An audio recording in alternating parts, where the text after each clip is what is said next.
අයිබුවන් ළමයි ඔගොල්ලෝ මේ එකතු වෙලා තියෙන සයන්ස් විත් ටීම් එක කියන YouTube channel එකත් එක්ක. එතකොට අද අපි කතා කරන්න බලාපොරොත්තු වෙනවා 10 වසරේ තුන්වෙනි පාඩම තියෙනවා ළමයි ඔයගලන්ට පදාර්ථය සහ ව්‍යුහය කියන පාඩම. ඒකේ අන්තිම අනුමාතෘකාවක් වෙලා තියෙනවා සංයුජිතාවය කියන කොටස. එතකොට ළමයි අද අපි කතා කරනවා සංයුජිතාවය කියන කොටස කොහොමද සංයුජිතාවයක් හොයාගන්නේ කොහොමද ඊට අදාළව රසායනික සූත්‍ර ගොඩනගා ගන්න කියලා. ඕගලන්ට ළමයි මේ සංයුජිතාවය කියන කොටස ඉගෙන ගත්තට පස්සේ සංකේතාත්මකව මූලද්‍රව්‍ය වල රසායනික සූත්‍ර ගොඩනගා ගන්න හැටි හරි ලේසියෙන් කරගන්න පුළුවන් වෙනවා. එහෙනම් අපි ළමයි මුලින්ම බලමු මොකද්ද මේ සංයුජිතාවයක් කියලා කියන්නේ කියලා. සංයුජිතාවය යනු කිසියම් මූලද්‍රව්‍ය පරමාණුවකට සංයෝජනය වීමේ හැකියාව. එතකොට පුතේ මේක අපි පදනම් කරගන්නවා කෙලින්ම ආවර්තිතාවගුව පදනම් කරගෙන. ඕගලන්ට ඉගෙන ගන්න තියෙනවා 10 වසරේ 11 වසරේ විෂය නිර්දේශයට පළවෙනි මූලද්‍රව්‍ය 20 ගැන. එතකොට අපි තුන්වෙනි පාඩමේ මුලින්ම කතා කරා ආවර්තතාවගුව කොහොමද හඳුන්වන්නේ කියලා. අන්න ඒ පාඩම් වලට අදාළව තියෙනවා පුතේ ඔයගලන්ට ආවර්තතාවගුව ඇසුරෙන් තමයි සංයුජිතාවය කියන එක ගොඩනගා ගන්න. ඊට පස්සේ අපි බලමු මුලින්ම මූලද්‍රව්‍ය වල සංයෝජනය නැත්නම් සංයුජිතාවය කොහොමද හොයාගන්නේ කියලා. ඕගලන් දන්නවා පුතේ ආවර්තතාවගුවේ මූලද්‍රව්‍ය 20ක් තියෙනවා. ඒවා අපි පල්ලෙහාට නම් කරනවා කාණ්ඩ කියලා. අනිත් පැත්තට නම් කරනවා අපි ආවර්ත කියලා. එතකොට ඕගොල්ලෝ දන්නවා ආවර්තතාවගුවේ කාණ්ඩ 8ක් තියෙනවා. ආවර්ත තියෙනවා 4ක්. ඊට අදාළව තමයි අපි දැන් සංයුජිතාවය ගොඩනගා ගන්න යන්නේ. අපි බලමු උදාහරණයක් විදිහට සෝඩියම් කියන මූලද්‍රව්‍යය. එයා ඉන්නේ ආවර්තතාවගුවේ 11 වෙනියට. එයාගේ එතකොට පුතේ ඉලෙක්ට්‍රෝන වින්‍යාසය 11යිනේ. එහෙමනේ අපි ගන්න ඉලෙක්ට්‍රෝන වින්‍යාසයගේ 11යිනේ. අපි කොහොමද දැන් ඒක ලියන්නේ ඉලෙක්ට්‍රෝන වින්‍යාසය මෙන්න මෙහෙම ලියන්නේ. පළවෙනි ශක්ති මට්ටමේ තියාගන්න පුළුවන් උපරිම ඉලෙක්ට්‍රෝන ගාන 2යි. ඊට පස්සේ ශක්ති මට්ටමේ තියාගන්න පුළුවන් උපරිම ඉලෙක්ට්‍රෝන ගාන 8යි. 8යි 2යි 10යි. තව 11 වෙන්න පුතේ එකක් මදි වෙනවා. අපි දන්නා පුතේ එතකොට අන්තිම ශක්ති මට්ටමේට තියෙන්නේ එක ඉලෙක්ට්‍රෝනයක් විතරයි. ඔන්න ඕක පදනම් කරගෙන පුතේ අපි කාණ්ඩ වලට මූලද්‍රව්‍ය වෙන් කරන්නේ. අවසානයේට තියෙන ඉලෙක්ට්‍රෝනය පදනම් කරගෙන තමයි අපි මූලද්‍රව්‍ය කාණ්ඩ වලට වෙන් කරන්නේ. මෙතන ඉලක්කම 1යි නම් අපි දාන්නේ පළවෙනි කාණ්ඩයට. මෙතන ඉලක්කම 2යි නම් අපි දාන්නේ දෙවෙනි කාණ්ඩයට. මෙතන ඉලක්කම 3යි නම් අපි දාන්නේ තුන්වෙනි කාණ්ඩයට. ආදී වශයෙන් අවසාන ශක්ති මට්ටමේ තියෙන ඉලෙක්ට්‍රෝන පදනම් කරගෙන තමයි අපි කාණ්ඩ වලට මූලද්‍රව්‍ය වෙන් කරන්නේ. එතකොට මෙන්න මේ කියන එක අපි වැදගත් වෙනවා පුතේ සංයුජිතාවය ගොඩනගා ගන්න. අපි ගත්තොත් එහෙම දැන් සෝඩියම්ගේ දැන් තිබ්බේ අවසාන ශක්ති මට්ටමේ 1යිනේ පුතේ. ඒ කියන්නේ ඉලෙක්ට්‍රෝන 1යි තියෙන අවසාන ශක්ති මට්ටමේ. එතකොට ඕනම මූලද්‍රව්‍යයක් කැමති පුතේ අවසාන ශක්ති මට්ටමේ ඉලෙක්ට්‍රෝන 8ක් විදිහට තියාගෙන ඉන්න. ඒ කියන්නේ තමන්ගේ අවසාන ශක්ති මට්ටමේ අෂ්ටකයක් සම්පූර්ණ කරගන්න කැමති. ඒ කියන්නේ අවසාන ශක්ති මට්ටම අපි ගත්තොත් එහෙම පුතේ ඉලෙක්ට්‍රෝන 8ක් විදිහට තියාගෙන ඉන්න කැමති. එහෙම තියාගෙන ඉන්නේ 8 වෙනි කාණ්ඩයේ මූලද්‍රව්‍ය ටික විතරයිනේ. උදාහරණයක් විදිහට ගත්තොත් එහෙම අපි නියෝන් මූලද්‍රව්‍ය ගත්තොත් එහෙම එහා ඉන්නේ ආවර්තකයේ 10 වෙනියට ඒක අපේ ඉලෙක්ට්‍රෝන වින්‍යාසයක් විදිහට ලියන්නේ 2යි 8යි කියන. බලන්න පුතේ එයාගේ අවසාන ශක්ති මට්ටමේ ඉලෙක්ට්‍රෝන 8ක් විදිහට පිරලා තියෙන්නේ. අනිත් මූලද්‍රව්‍ය පුතේ එහෙම පිරලා නැහනේ. ඒ වුණාට ඒගොල්ලොත් කැමති අවසාන ශක්ති මට්ටමේ ඉලෙක්ට්‍රෝන 8ක් විදිහට තියාගෙන ඉන්න. අන්න එහෙම තියාගෙන ඉන්න ඒගොල්ලෝ කරනවා කාරණා දෙකක්. මෙන්න මෙහෙමයි පුතේ. අපි ගමු කලින් තිබ්බ උදාහරණයකටම සෝඩියම් කියන මූලද්‍රව්‍යයේ 11 වෙනියට ඉන්නේ. එතකොට ඒක අපි ලියන්නේ පුතේ ඉලෙක්ට්‍රෝන වින්‍යාසය 2යි 8යි එකක් විදිහට. බලන්න මෙයාගේ අවසාන ශක්ති මට්ටමේ තියෙන ඉලෙක්ට්‍රෝන 1යි. දැන් මෙයා බලන්නේ පුතේ හැමතිස්සෙම මේ අවසාන ශක්ති මට්ටමේ ඉලෙක්ට්‍රෝන 8ක් විදිහට තියාගෙන ඉන්න.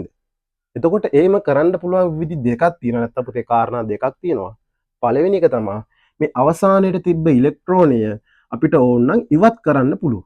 අවසානයේ තිබ්බ ඉලෙක්ට්‍රෝනය ඉවත් කරාට පස්සේ පුතේ ඊට කලින් තිබ්බ ශක්ති මට්ටමේ ඉලෙක්ට්‍රෝන 8 තියෙනවනේ. එතකොට එයාට එහෙම ස්ථායීව පවතින්න පුළුවන්. නැත්නම් පුතේ මෙයාට කරන්න තව විදියක් තියෙනවා. තව ඉලෙක්ට්‍රෝන 7ක් වෙන කොහෙන් හරි ගන්නවා.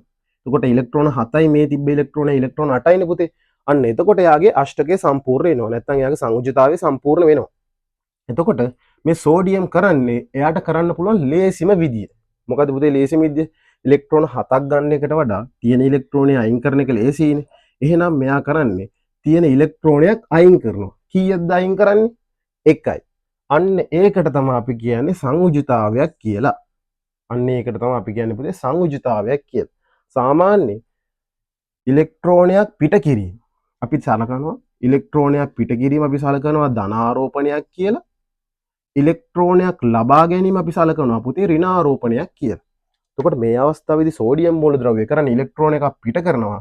කීයක්ද පිට කරන්නේ? 1යි. එහෙනම් සාමාන්‍යයෙන් එයාගේ සංයුජිතාවය අපි සලකනවා ධන 1යි කියලා. සංයුජිතාවය සලකනවා පුතේ ධන 1යි කියලා. අපි යන් ඊළඟ එකට මැග්නීසියම්. මැග්නීසියම් ඉන්නේ පුතේ 12 වෙනියට. අපි යාගේ සංයුජතාවය අපි යාගේ ඉලෙක්ට්‍රෝන වින්‍යාසය පොඩ්ඩක් ලියමු මෙන්න මෙහෙම. 2යි 8යි 8යි 2යි 10යි 12 වෙන්න තව මදි පුතේ 2ක්.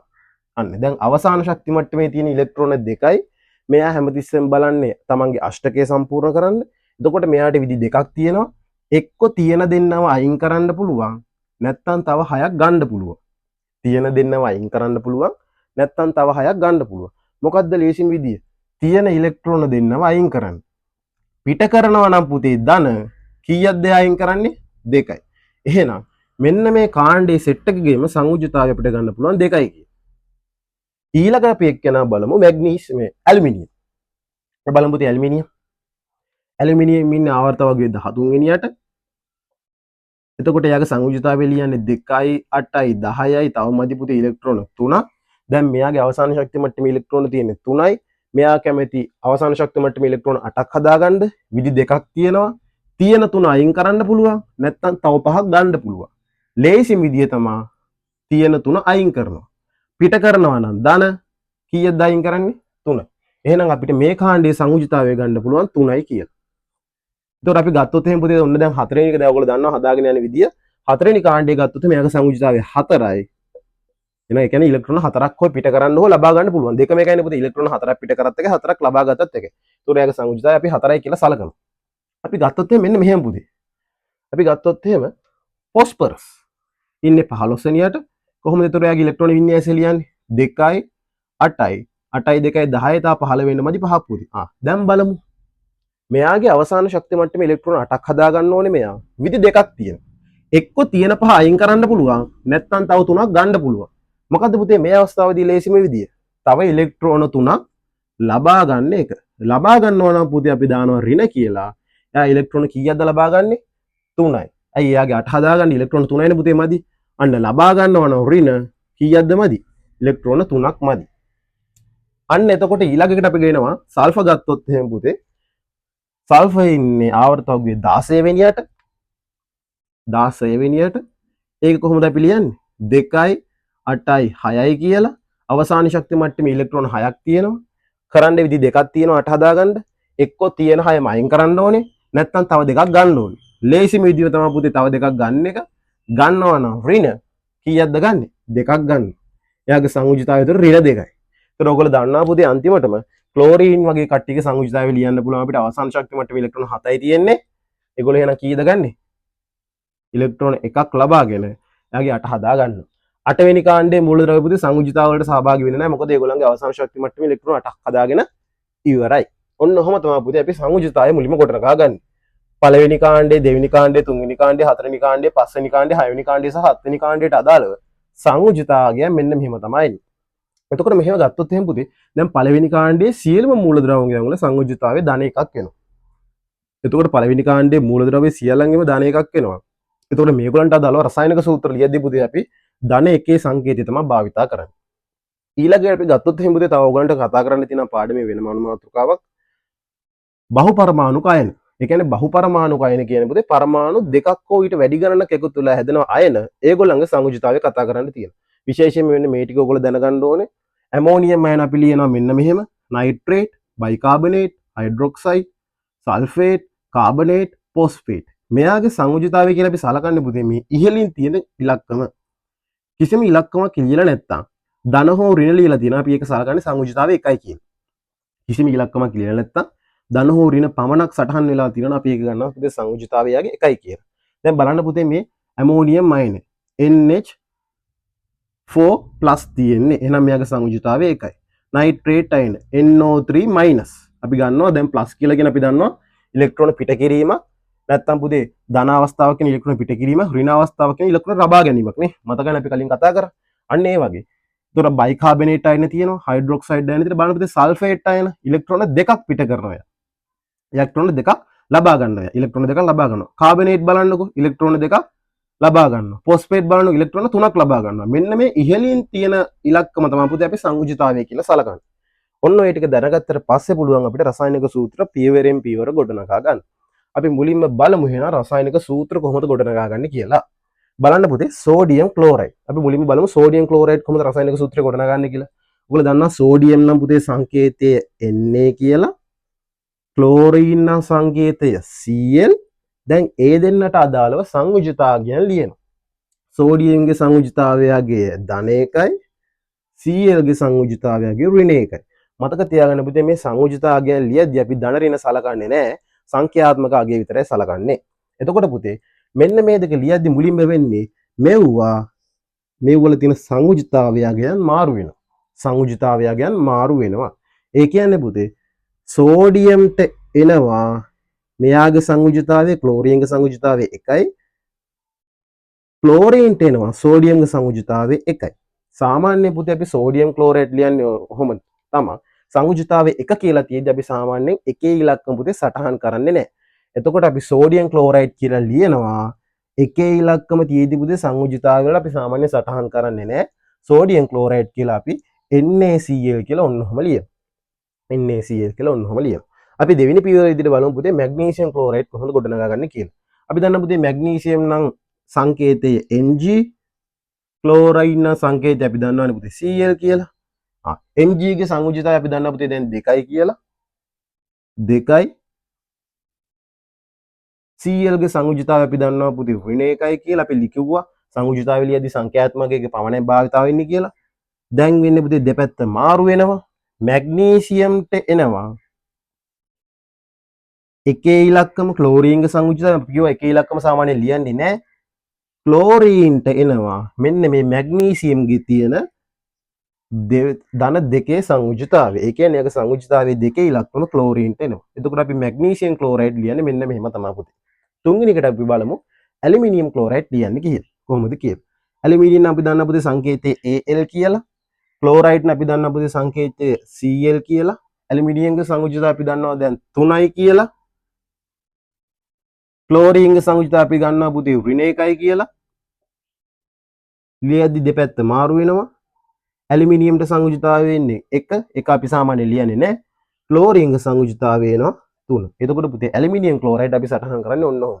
ඇලුමිනියම් ක්ලෝරයිඩ් අපි සටහන් කරන්නේ ඔන්න ඔහොම. එතකොට පුතේ ඔන්න ඔයගේ අපිට පියවරෙන් පියවර පුළුවන් වෙනවා සංයුජතාවයේ භාවිතා කරගෙන සංකේතාත්මකව රසායනික සූත්‍ර ගොඩනගා ගන්න. සංකේතාත්මකව රසායනික සූත්‍ර ගොඩනගා ගන්න. අපි තව උදාහරණයක් බලමු පුතේ. අපි බලමු මෙන්න මෙහෙම එකක්. අපි බලමු පුතේ කැල්සියම් ෆොස්ෆේට්. Calcium phosphate. අපි හතරවෙනි උදාහරණයේ විදිහට අපි බලමු කැල්සියම් ෆොස්ෆේට් කොහොමද ගොඩනගාගන්නේ කියලා. කැල්සියම් නම් පුතේ අපි දන්නවා සංකේතය Ca. ෆොස්ෆේට් නම් පුතේ බහුපරමාණු කායනයක්. ෆොස්ෆේට් නම් පුතේ බහුපරමාණු කායනයක්. PO4 3-.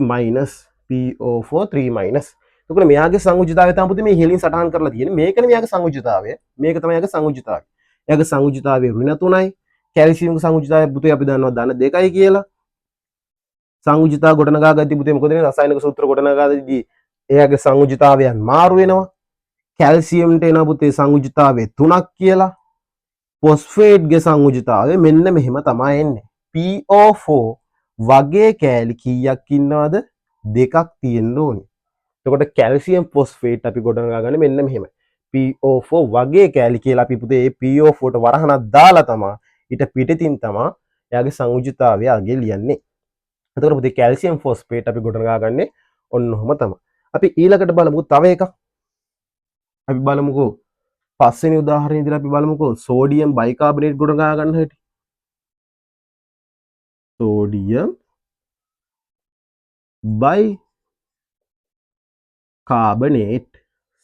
bicarbonate. හරි. අපි බලමු පුතේ කොහොමද sodium bicarbonate ගොඩනගා ගන්න කියලා. sodium මූලද්‍රව්‍ය සංකේතය Na, bicarbonate නම් පුතේ බහුපරමාණු කයනයක් HCO3-. මෙයාගේ මුකුත් ඉලක්කමක් නැත. අපි දන්න පුතේ සංයුජතාවය 1යි කියලා. සෝඩියම්ගේ සංයුජතාවය අපි දැන් කලින් හොයලා තියෙනවා. මේ සෙට් එකේ අපි ගෝ සංයුජතාවය 1යි කියලා. එතකොට පුතේ 1 තියෙනවා නම් සාමාන්‍යයෙන් අපි අන්තිමට සංයුජතාවය ලියද්දී එයාගේ සංයුජතාවය මාරු වෙනවා. එකේ ඉලක්කම අපි සාමාන්‍යයෙන් ලියන්නේ නැහැ. මූලද්‍රව්‍ය දෙකම එකතු කරලා අපි එකට ලියනවා. එතකොට පුතේ සෝඩියම් බයිකාබනේට් අපි ගොඩනගාගන්නේ ඔන්නෝම තමයි රසායනික සූත්‍රයක් විදිහට. එතකොට පුතේ අපි තව එකක් බලමු අවසානයේ වශයෙන්. තව මූලද්‍රව්‍ය බලමු අපි අවසානයක් වශයෙන්. කැල්සියම් කාබනේට් කොහොමද ගොඩනගාගන්නේ කියලා. Calcium carbonate. Calcium carbonate. හරි. අපි දන්න පුතේ කැල්සියම් නම් සංකේතය Ca, කාබනේට් නම් පුතේ බහුපරමාණු අයනයක් CO3 2- උඩින් තියෙන ඉලක්කම තමයි පුතේ ඒක සංයුජිතාවේ. කැල්සියම්ගේ සංයුජිතාව අපි දන්නවා දැන් ධන 2යි කියලා. මේ බලන්න පුතේ අපි සංයුජිතාවය ගැන ලියද්දී සරලම ආකාරයෙන් තමයි ලියන්නේ. බලන්න 2ට 2යි තියෙනවා නම් පුතේ ඒක සංයුජිතාවය කොහොමද වෙන්නේ? අවසානට 1ට 1යි. අයි අපි සරලම ආකාරයෙන් තමයි පුතේ සංයුජිතාව ගොඩනගාගද්දී ගොඩනගා ගන්න. අපි දන්නවා දැන් ඊළඟට 1ට 1 තියෙනවා නම් ආයේ දෙපැත්ත මාරු කරද්දී එයාගේ ඉලක්කම් ලියන්නේ නැහැ. අපි නිකම්ම එක දිගට ලියලා දානවා. CaCO3 කියලා අපි කැල්සියම් කාබනේට් ගොඩනගා ගන්නවා. ඔන්නෝම තමයි පුතේ අපි කැල්සියම් කාබනේට් රසායනික සූත්‍රය ගොඩනගා ගන්නේ සංයුජිතාවයන්ට අදාළව. ඉතින් පුතේ ඔහොම විදිහට ඔයගලන්ට ගොඩනගා ගන්න පුළුවන් ඕනම රසායනික සූත්‍රයක සංයුජිතාවයන් භාවිත කර රසායනික සූත්‍ර ගොඩනගා ගන්න පුළුවන්. දැන් පුතේ 10 වසරේ ළමයි වුණාම 11 වසරේ ළමයි වුණාම සාමාන්‍ය රසායනික සූත්‍රයක් කිව්වට පස්සේ නමින් කිව්වට පස්සේ ඔයාලා සංකේතාත්මක ගැන ලියා ගන්න පුළුවන් වෙන්න වෙනවා. ඒ වගේ සංකේතාත්මක ගැන ලියා ගන්න පුළුවන් වුණා නම් ගොඩක්ම හොඳයි. හරි. එතකොට ළමයි අද පාඩමේ ඔන්නේ සංයුජිතාවය කියන කොටස සංයුජිතාවය කියන කොටස හැදෙන්නේ කොහොමද කියලා කතා කරා. බහුපරමාණු ගායන වල සංයුජිතාවය කියලා කොහොමද කියලා කතා කරා. සංයුජිතාවය ඇසුරෙන් අපි කොහොමද සූත්‍ර ගොඩනගා ගන්න කියලා පුතේ අද අපි පාඩමෙන් කතා කරා. හරි ළමයිනේ එහෙනම් හරි. තවත් දවසක එහෙනම් මේ වගේ වීඩියෝ එකකින් අපි නැවත හමු වෙමු. ඕලගේ හැමෝටම ආයුබෝවන්.